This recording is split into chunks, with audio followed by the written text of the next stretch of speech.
Hello learners, I'm Dr. Shubhangi Vaidya from the School of Interdisciplinary and Transdisciplinary Studies at IGNOU.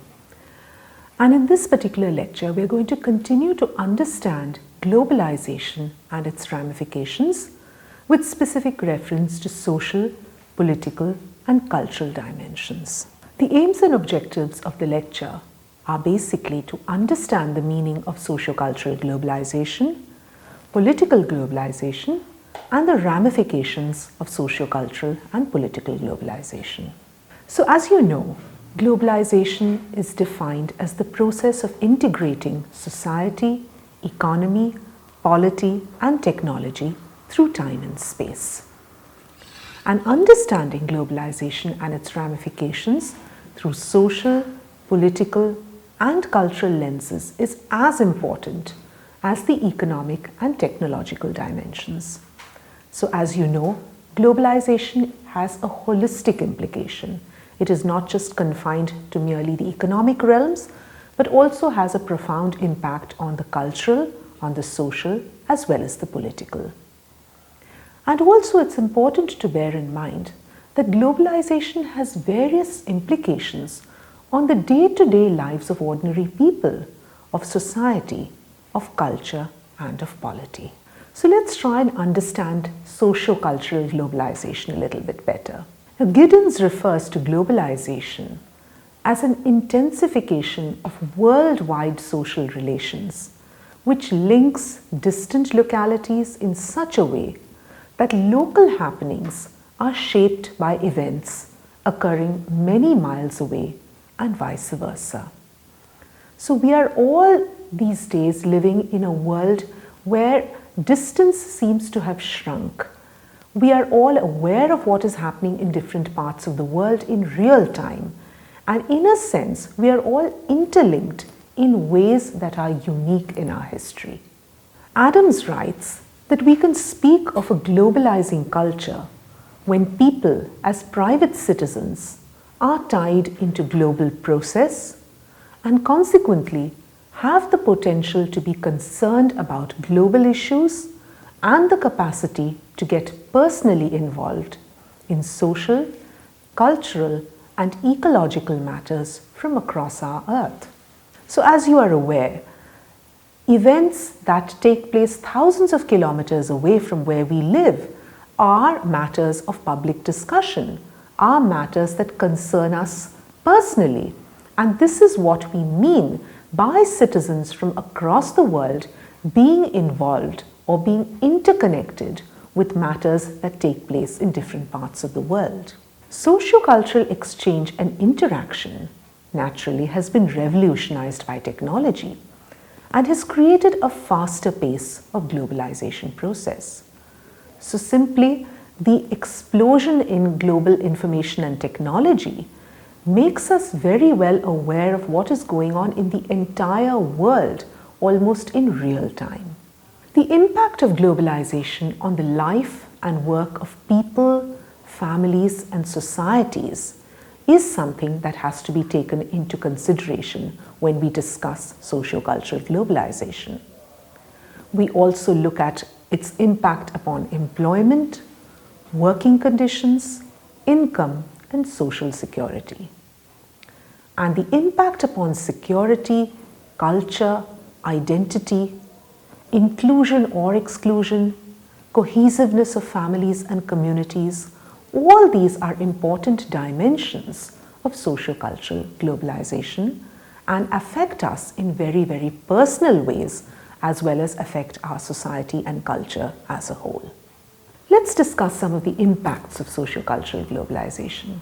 We find in the social dimension that the states are withdrawing from the social sector and opening up to the private sector and to market forces.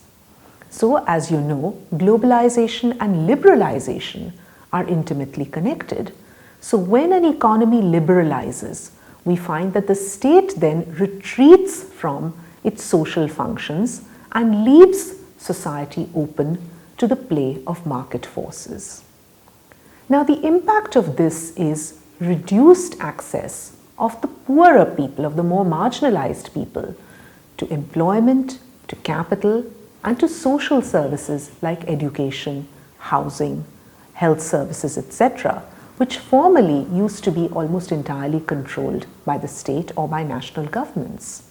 We find that withdrawal of social protection to the public is also a very, very crucial fallout of globalization. And the term social dumping is used, wherein developing countries lower production costs by keeping wages low and social conditions substandard. So, from the perspective of social welfare, social security, particularly of the more marginalized populations, we find that the impacts of globalization are not always very positive. We have seen that there has been an impact upon labor and labor welfare also. So globalization and liberalization of economies has led to labor market deregulation, the casualization and informalization of workers, reduction of job security, and of course the impact of mechanization, new technologies, and capital-intensive production has resulted in serious impacts upon the labor force, frequently requiring reskilling and upgradation of skills to access new avenues and new livelihoods. Sociocultural globalization can also be seen to have its impact in terms of rural and urban poverty, creating greater inequalities as a result of the withdrawal of the state from social protection and the privatization that is part and parcel of this process. We also see that unsustainable development practices, neglect of the environment, overturning of traditional practices, and opening up of local resources to foreign businesses is very much a part and parcel of these ongoing processes. Of course, migration and urbanization have expanded greatly, bringing with them their own set of problems and ills. And there has been rising inequality both between nations as well as within nations. Globalization has affected the way we live our lives, the food we eat, the clothes we wear, the music we listen to, the books we read, and the languages we speak. All these come under its cultural dimensions and impacts. As cultural integration is taking place across borders, we find that across the world, people are tending to behave, tending to consume very, very similar things. We find that something that is available in the United States is also available in India, is also available across the world. We find that there are certain common brands which are available across the world. The spread of multinational corporations and transnational corporations has created a certain globalized culture. So we can speak of cultural integration across borders, but the real threat of cultural marginalization and exclusion is also present. We find that local ways of living, local ways of doing things, local lifestyles, cultural patterns and practices tend to get lost in the larger scheme wherein global trends and a globalized culture has come to stay. We find that cultural interpenetration has also led to several other kinds of evils. For instance, we find the spread of diseases across borders. The HIV/AIDS pandemic, as it were, was something that was very much a product of globalization and which spread across continents and across nations. And recently, of course, the coronavirus pandemic has been something that has spread all over the world. No nation in the world has been spared or is exempt from it. Continuing with our discussion on the globalization of culture, we see that telecommunications and the media industry have played a huge role in this regard. We find that the breakdown of national barriers and the consumption of homogenized global culture is very much a part and parcel of this huge media machinery and this massive media industry. The whole world has turned into a global village. However, we must bear in mind that it is the powerful elites whose lifestyles have sidelined local traditions. And we find that local cultures are being eroded and commodified. They have become packaged as commodities for consumption, because in this entire global culture, we find that consumption, consumerism, these are really the watchwords. We also find that there has been a resurgence of cultural nationalism. By this we mean that in response to this global culture, in response to alien practices and cultures, local people have risen in revolt, are trying to reclaim their lost traditions and their lost practices, and to preserve their cultures from the onslaught of the global cultures. Let's talk now about another equally important dimension of globalization, and that is political globalization. We see that the transformation of power structures leading to the emergence and globalization of the modern state is a landmark development in the area of political power and authority. And if we look a little bit at world history, we find that the changing nature of capital has resulted in changes in the very nature of the state. And this in turn has led to changes in the relationship amongst the states, which decides the pattern of international politics. So political globalization basically refers to the growth of worldwide political systems, both in terms of size as well as complexity. This of course includes national governments, but also their governmental and intergovernmental organizations, government-independent elements of global civil society, and international non-governmental organizations and social movement organizations. So political globalization refers to much more than nation states. It refers to an entire network of global organizations in which nation states are a part and parcel. And to expand on this point, we find that one of the key aspects of political globalization is the declining importance of the nation state and the rise of other actors in the political arena or in the political scene. We find that colonialism, imperialism, the competition for acquiring control over non-renewable resources, trade and commerce amongst the capitalist forces has led to 2 world wars in the past, which have resulted in incalculable losses of lives and property of the people. In the post-World War II period, we find that the US, the United States, became an extremely dominant force.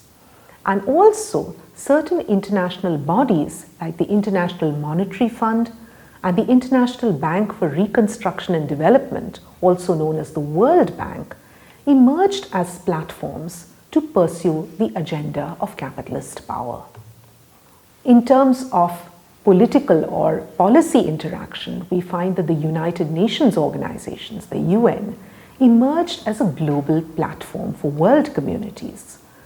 And we find that across the world in the post-Second World War period, local mobilizations against colonial exploitation resulted in liberation of several former colonies. And this was followed by the installation of democratic governments, which tried to create more space for the public sphere.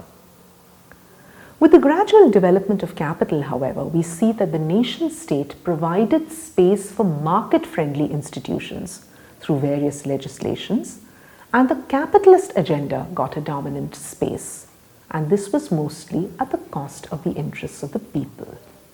We find that several scholars argue that deeper international economic integration and globalization of finance has reduced significantly the capacity of national governments to manage their economies through fiscal and monetary policies, labor and welfare legislation, and variegated regulatory regime for business, which included extensive public ownership.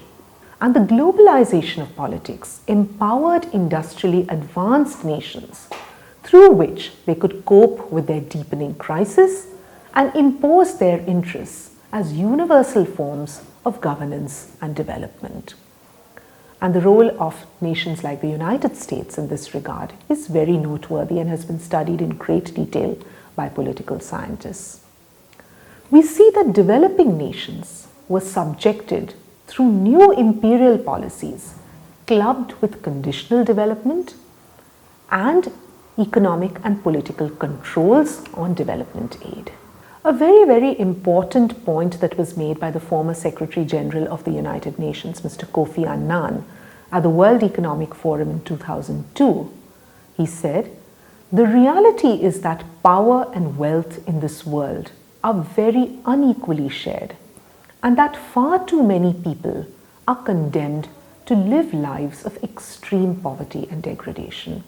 So while speaking of socio-cultural and political globalization, we find that global inequity, global inequality is very much a factor, very much an outcome of these shared kinds of structures, of these shared kinds of patterns of development and ways of living in the contemporary world, which tend to favor the rich over and above the poor.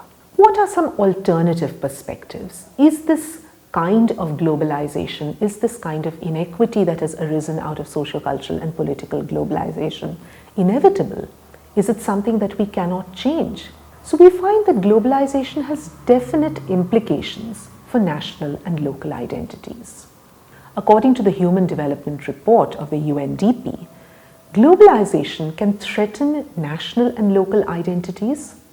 The solution is not to retreat to conservatism and isolationist nationalism. It is to design multicultural policies to promote diversity and pluralism. Now, we've seen that the major ways or major paths towards development have been the capitalist economy, the socialist pattern, as well as the mixed economy, which have been followed by India. However, we must say that the Gandhian perspective is also extremely relevant, especially when we consider the harmful effects of globalization.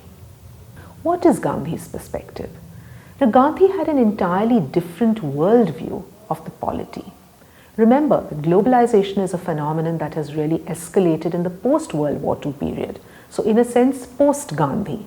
However, the Gandhian understanding of the world order is very, very important and significant when we try to make sense of the way in which globalization has played out and the way we can redress its ill effects. So to quote Gandhi, "Independence must begin at the bottom. Thus, every village will be a republic or panchayat having full powers. It follows, therefore, that every village has to be self-sustained and capable of managing its affairs, even to the extent of defending itself against any onslaught from without. Thus, ultimately, it is the individual who is the unit. This does not exclude dependence on and willing help from neighbors or from the world. It will be free and voluntary play of mutual forces. Such a society is necessarily highly cultured, in which every man and woman knows what he or she wants, but what is more, knows that no one should want anything that others cannot have without equal labor." So here we see the fundamentals of the kind of world order that Gandhi wanted, which was premised on beginning with the individual, beginning at the bottom, as he said, right? So where individuals together come together to help each other, to sustain each other, and in a non-violent way build a society which is a nurturant society, which is a society that is, like he said, highly cultured. And by that he meant one which is not based upon exploitation.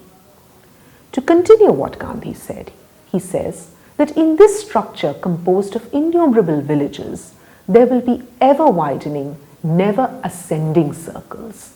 Life will not be a pyramid with the apex sustained by the bottom, but it will be an oceanic circle whose center will be the individual, always ready to perish for the village, the latter ready to perish for the circle of villages, till at last the whole becomes one life, composed of individuals, never aggressive in their arrogance, but ever humble, sharing the majesty of the oceanic circle of which they are integral units. Therefore, the outermost circumference will not wield power to crush the inner circle, but give strength to all within and derive its own from the center. So the conception of the world order as an oceanic circle is an extremely beautiful and powerful metaphor that Gandhi has given us. To sum up our discussion today, we see that globalization in the realms of society, culture, and politics has resulted in the creation of a world order dominated by the interests of the powerful and dominant elites and increased inequalities between and within nations. Retreating and closing oneself from world currents is not the alternative. Rather, there is a need for exploring alternatives which are non-violent and non-exploitative.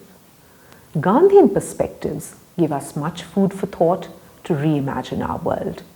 So let us think of this oceanic circle in which we are all embedded and attempt to see that the world order that we create will not be an exploitative or a violent one, but rather a humane and empowering one wherein each of us supports each other. Thank you.